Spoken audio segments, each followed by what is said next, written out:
대단히 감사합니다. 요즘 사회적인 문제 중에 하나는 자살의 문제입니다. 연합뉴스 보도에 따르면 2010년 저희 나라에 자살한 사람의 수가 15,566명이라고 합니다. 이 숫자는 소위 OECD라고 하는 국가들 중에 제1등으로 자살하는 사람의 숫자가 많은 그런 통계가 되겠습니다. OECD 국가 중에 8년째 자살률로는 1위를 기록하고 있는 것이 또한 우리나라가 되겠습니다. 자살은 또 한편 우리나라의 문제만이 아니라 전 세계적으로도 문제가 되고 있다고 합니다. 세계적으로 자살하는 숫자가 전쟁으로 인한 죽음 또는 살인으로 인한 죽음보다도 더 많이 차지한다고 합니다. 보통 40초에 한 사람씩꼴로 자살을 한다고 하니까 전 세계적으로 1년에 100만 명이 스스로 목숨을 끊는다고 합니다. 우리나라 같은 경우는 자살하는 사람의 숫자가 노고령자들이 대부분 많고 청소년들의 죽음의 대부분은 자살이라고 그렇게 통계가 나와 있습니다. 자살은 더 이상 개인의 문제가 아니라 사회적인 문제요, 국가적인 문제가 되고 말았습니다. 핀란드라고 하는 나라는 10여 년 전에 세계 자살률 3위를 기록하는 나라였다고 합니다. 그런데 국가가 이것에 대해서 정책적으로 자살을 방지하는 프로젝트를 만들어서 꾸준하게 노력한 결과 지금은 핀란드라고 하는 나라가 자살률이 옛날처럼 3이다, 몇이다 이렇게 얘기하지 않고 기억 속에서 사라질 만큼 개선이 되었다고 합니다.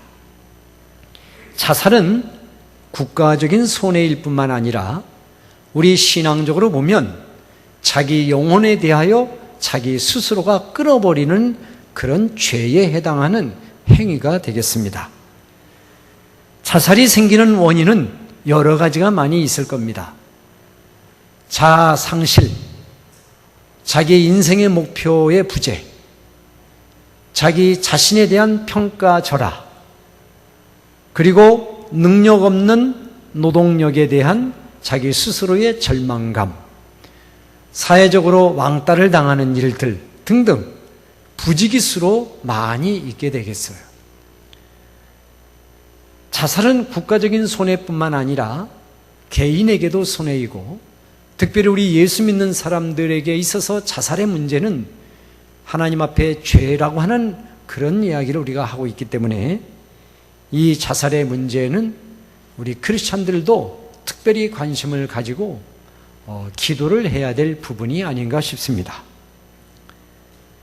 자살은 하나님의 구원의 역사를 스스로 제한하는 행위이기 때문에 그것은 하나님 앞에 큰 범죄입니다. 사람은 누구나 다 하나님 앞에 구원받을 수 있는 대상이고 구원을 받을 수 있는 기회를 부여받고 이 세상에 태어납니다. 언젠가는 이라는 말로 모든 인류가 다 구원의 대상이다 라고도 말을 할 수가 있습니다. 다른 범죄는 범죄를 저지르고 회개를 하고 돌이키면 또다시 새로운 삶을 살 수 있는 기회가 주어지지만 스스로 목숨을 끊는 것은 아예 새롭게 시작할 수 있는 또 하나님의 은혜를 받을 수 있는 기회를 스스로 거부한 행위이기 때문에 이건 지극히 불행한 일이 아닐 수가 없습니다. 자살의 문제가 현대사회의 문제만일까요? 오늘 본문에 있는 세례 요한이 등장했던 그 시대에는 과연 자살이 없었을까요? 그때도 아마 자살하는 사람들이 많이 있었을 겁니다. 당신은 많은 가난한 이들, 병든 자들, 불구자들, 이런 이들은 사회적인 대우를 받지 못했고 인간적인 대우도 받지를 못했습니다. 특별히 이들은 종교적으로도 죄인으로 낙인을 찍혔기 때문에 하나님 앞에도 나갈 수 없는 아예 구제불능의 대상이 되어버리고 말았습니다. 그렇기 때문에 이 죄인의 그룹에 살고 있는 사람들은 차마 자기 목숨을 거두지 못해서 살고 있는 인생이라고 해도 과언이 아닐 정도로 참 불행한 인생을 사는 사람이었습니다. 그렇기 때문에 목숨을 끊는 사람들이 아마 그때도 부지기수로 많았을 겁니다. 그러나 그 당시 종교 지도자들은 누구 하나 그런 사회적인 현상과 또 하나님의 은총과 사랑이라고 하는 범주에서 극단적으로 가는 이런 문제에 대하여 가슴 아파하거나 지적하거나 돌이키려고 하는 노력을 전혀 보이지를 않았습니다. 이미 그들은 죄인의 그룹에 속해 있기 때문에 죽든지 살든지 관심 밖의 대상이었습니다. 그들은 사람 취급을 받지 못했기 때문에 그런 사람이 하나 죽어 나가는 것은 전혀 마음에 거리낌도 없고 눈 하나도 깜빡하지 아니하는 그런 시대였습니다. 그럴 때에 그 죄인들, 이 잠들어 있는 영혼, 고통 가운데 있는 영혼들을 깨우는 하나의 소리가 있었는데 그 소리가 곧 광야의 소리였습니다. 그 광야의 소리는 세례 요한의 소리였습니다. 세례 요한은 예수님보다도 6개월 먼저 태어난 사람입니다. 언제부터인가 그는 자기 집을 나와서 광야로 나가서 거기서 수련의 생활을 합니다. 그래서 성경에 있는 대로 약대 토롯을 입고, 복장이 벌써 다르죠. 약대 토롯을 입고 메뚜기와 석청으로 양식을 삼으면서 하나님의 나라를 기다리며 고대하고 자기 스스로를 정결케 하는 에세네파라고 하는 그 종교적인 파에 속해 있던 사람입니다. 그는 끊임없이 이 세상의 안락한 삶을 등지고 광야의 척박한 땅에서 자기 스스로를 깨끗하게 하기 위하여 노력을 하며 삽니다. 세상에 좋은 것 등지고 좋다는 음식 다 등지고 안락한 생활 버리고 부유한 생활 버리고, 원래 세례 요한의 아버지는 사가랴였고 사가랴는 제사장입니다. 그러니까 이 아들도 당연히 태어날 때부터 레위인이었고 제사장 그룹에 있는 사람입니다. 남부럽지 않은 사람입니다. 그 시대는 제사장이 대접을 받았고 제사장의 권위가 막강했기 때문에 얼마든지 세례 요한도 그런 막강한 종교적인 권력과 또 부유한 권위 있는 삶의 가문을 이어갈 수 있는 그런 기회가 주어졌던 사람입니다. 그럼에도 불구하고 이 레위인이었던 세례 요한은 그런 모든 종교적인 위안을 삼고 희망을 삼을 수 있는 것 다 포기해버리고 안락한 삶을 포기해버리고 존경받을 수 있는 삶을 포기하고 광야로 스스로 나갔던 것입니다. 그 이유는 뭐냐면 이 세상의 더럽힘에 자기가 더럽혀지지 않아야 되겠다. 내가 이 세상의 안락한 삶을 살다가 내 영혼을 저런 바리새인들처럼 죽어가는 영혼으로 나는 만들기 싫다. 주님이 언젠가 오신다고 했는데, 메시아가 오신다고 했는데 그때가 언제인지, 그때가 올 때까지 나는 여기서 하나님 앞에 침묵하며 지내겠다. 이것이 세례 요한의 마음이었을 것입니다.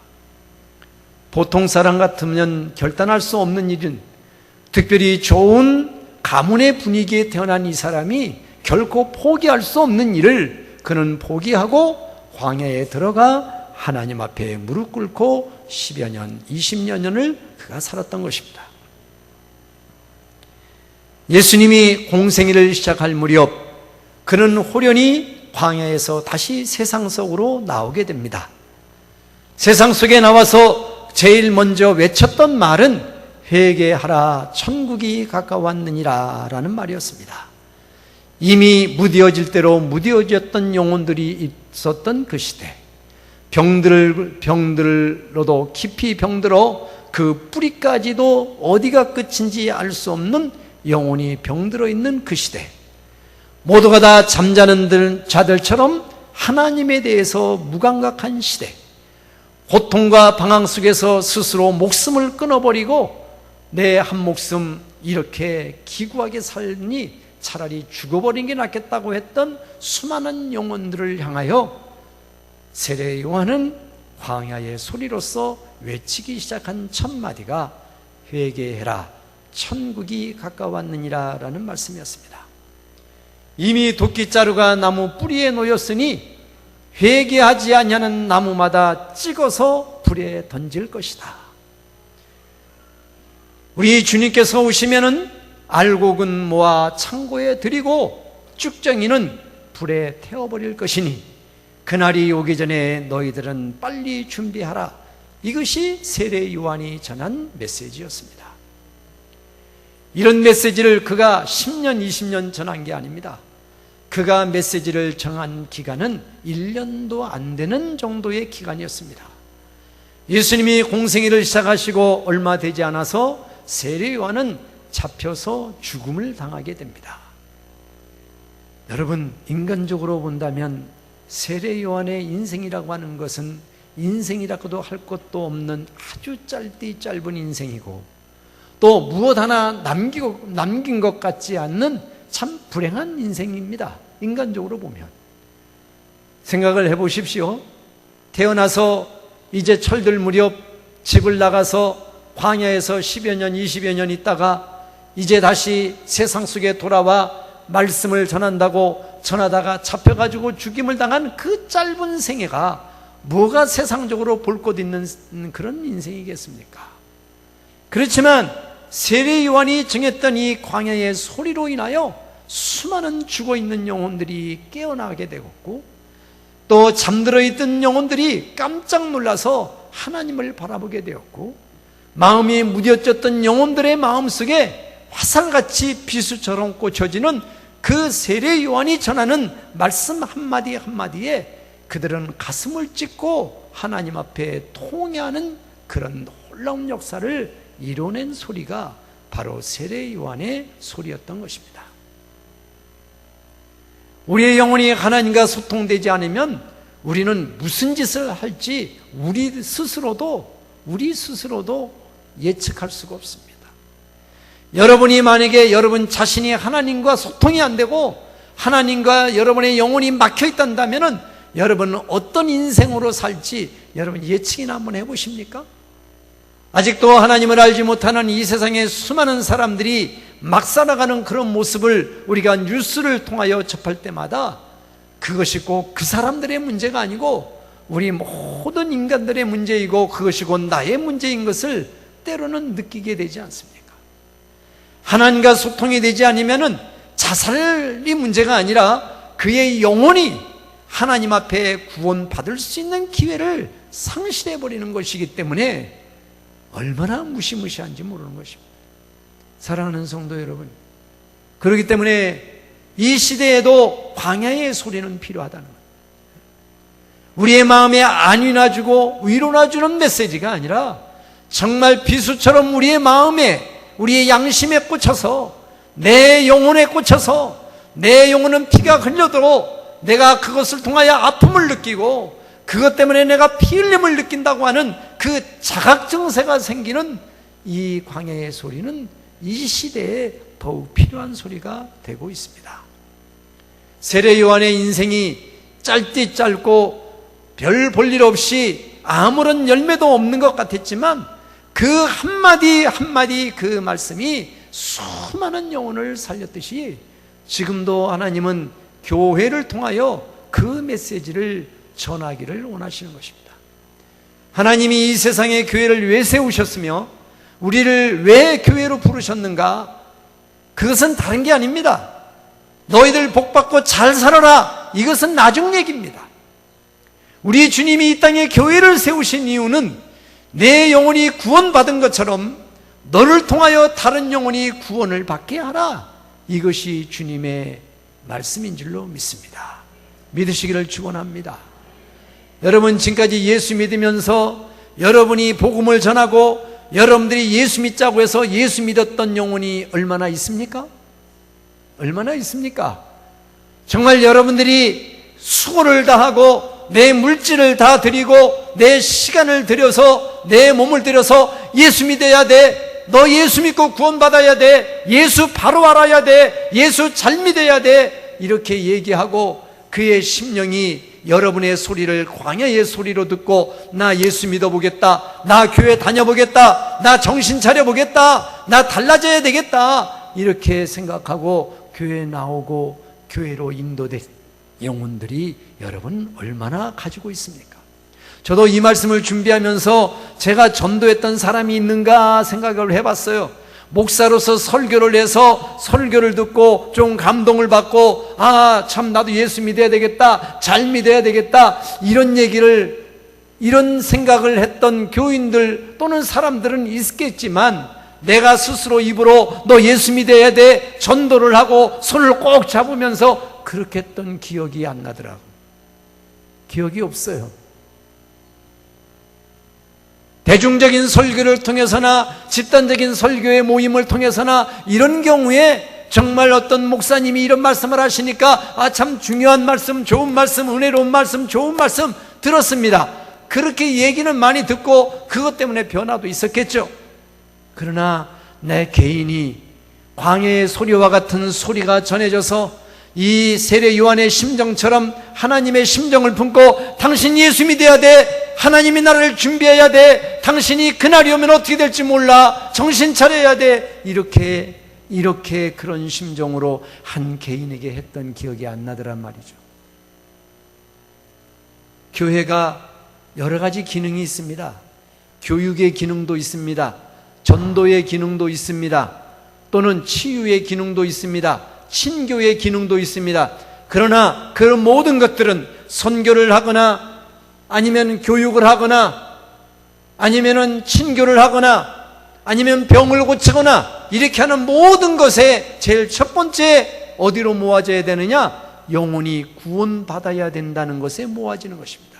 할렐루야, 할렐루야. 여기에 교회의 목적이 있는 것입니다. 이것이 없다면 교회가 설 자리를 잃어버리는 것입니다.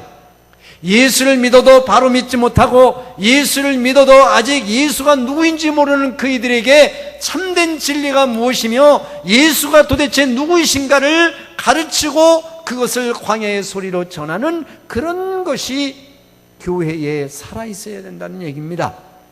우리가 지역을 전도하고 지역을 섬기는 이유는 단순히 불쌍하고 가난한 사람을 도와주는 정도가 아니라 정말 그 영혼 한 사람 한 사람에게 때로는 그들이 아프지만 고통스럽지만 그들로 하여금 예수를 믿고 그 영혼이 구원받아 자기의 생명을 무가치한 것으로 여기고 자기의 인생을 값싼 인생으로 취급하고 그저 이 세상을 그저 잘 사는 것으로 목표를 두고 살아가는 향방이 없는 사람들에게 진정 우리가 바라봐야 될 것이 무엇이며 우리가 걸어가야 될 목표가 무엇인가를 바로 가르쳐주는 것이 바로 교회의 사명이라는 것입니다.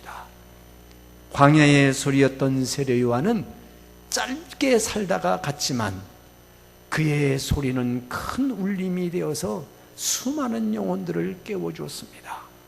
사랑하는 성도 여러분, 우리 모두가 광야의 소리가 되어야 될 줄로 믿습니다.